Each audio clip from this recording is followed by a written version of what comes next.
ഇന്ന് വളരെ പ്രധാനപ്പെട്ട നമുക്കൊക്കെ സന്തോഷം പകരുന്ന ഒരു കാര്യം വിദ്യാഭ്യാസ വകുപ്പിൽ നിന്ന് വന്നിരിക്കുന്നു. വിദ്യാഭ്യാസ മന്ത്രി വി ശിവൻകുട്ടി കഴിഞ്ഞ ദിവസം നടത്തിയ ഒരു പ്രസ്താവന നിങ്ങൾ ശ്രദ്ധിച്ചോ എന്നറിയില്ല.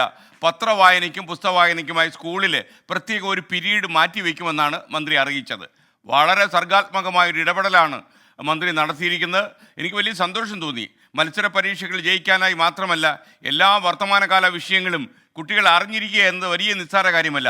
നമുക്ക് ചുറ്റും നടക്കുന്നത് എന്തെന്ന് പുതിയ തലമുറയിലെ കുട്ടികൾ അറിയണം തീർച്ചയായിട്ടും. 24 മോർണിംഗ് ഷോ കുട്ടികൾ സ്ഥിരമായി കാണുന്ന ടെലിവിഷൻ പരിപാടിയാണെന്ന് എനിക്കറിയാം, മറ്റു പല ആളുകൾക്കും അറിയാം.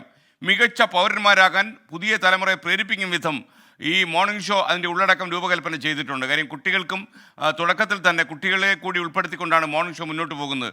അതേപോലെ അറിവ് നേടാൻ ഒരു പീരീഡ് മാറ്റിവെക്കുന്നു എന്ന് പറയുന്നതും നമുക്ക് ചുറ്റും നടക്കുന്ന കാര്യങ്ങളുടെ ആഴങ്ങളിലെത്താൻ അവഗാഹത്തോടെ പരിശോധിക്കാൻ ഒരു പീരീഡ് അതിനായിട്ട് സമർപ്പിക്കുന്നുവെന്നും വിദ്യാഭ്യാസ വകുപ്പ് മന്ത്രി പറയുമ്പോൾ അത് വളരെ സന്തോഷം പകരുന്ന ഒരു സംഭവമാണ്.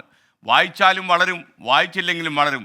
വായിച്ചു വളർന്നാൽ വിളയും, വായിക്കാതെ വളർന്നാൽ വളയും എന്ന കുഞ്ഞുണ്ണി മാഷിൻ്റെ കവിത കൂടി ഓർപ്പിച്ചുകൊണ്ട് എല്ലാവരും വായനയിലേക്ക് മടങ്ങട്ടെ എന്ന് ആത്മാർത്ഥമായി ഞാൻ ആശംസിക്കുന്നു. കുട്ടികൾ ആ ഒരു പീരീഡ് വളരെ നന്നായി ഉപയോഗിക്കുക. നമ്മൾ എന്തിനാണ് ഇതൊക്കെ വായിക്കുന്നത് എന്ന ചോദ്യമല്ല, വായിച്ചതിൻ്റെ ആഴങ്ങളിലേക്ക് പോകുക. അപ്പോൾ നിങ്ങൾക്ക് വായനയുടെ സ്പിരിറ്റ് മനസ്സിലാകും. അതെ, സ്പിരിറ്റ്.